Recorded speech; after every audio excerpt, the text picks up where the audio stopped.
Good evening, this is Amadeus, and welcome to a special tutorial episode of Makaitoushi SaGa, showcasing the 3 different races that you can use to form up your party.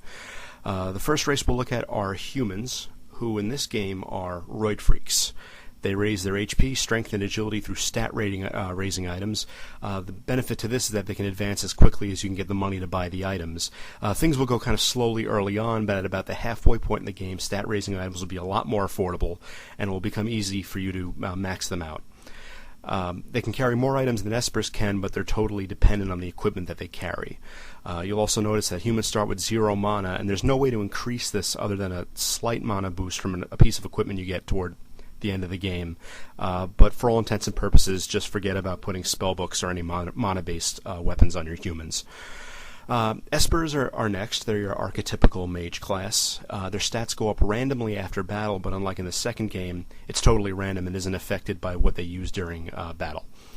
Depending on your luck with the random number generator, espers can either become very powerful very quickly, or they can end up lagging behind.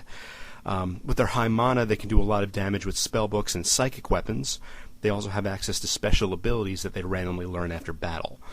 Random is the word with these guys and girls. Once you've filled up all their ability slots, there's a chance one of their abilities will be replaced by another after battle. It can be pretty depressing to have your Psy Blast replaced with a Stench or Elemental Weakness, so it's a good idea to save every few seconds once you get an ability that you want to keep. And I'll tell you right now, if you get Psy Blast, or I think Death Gaze is also another great one, hold on to it. Once you get an ability that you want, it might be a good idea to save every few seconds just to be safe.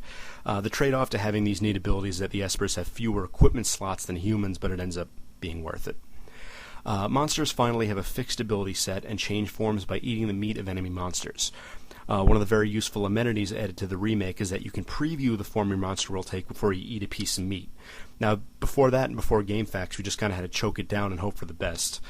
Now there's a very useful fact on GameFAQs that tells you what meat to eat get which monster.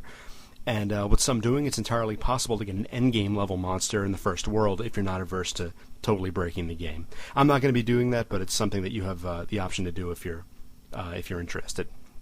So those are the players, and play around with it. Part of the fun and replay value of Saga is experimenting with different parties, so feel free to play around with them. For this LP, I'll be using 2 humans, an esper, and a monster, since that tends to be one of the more balanced classes, and it gives you a chance to experience all 3 of the races in one playthrough. If you're feeling daring, you could try a party of 4 monsters. That's possible, although quite challenging. My practice run through this game is complete, and the first episode will be up in a couple days. So until then, this is Amadeus, and may God guide you in your quest.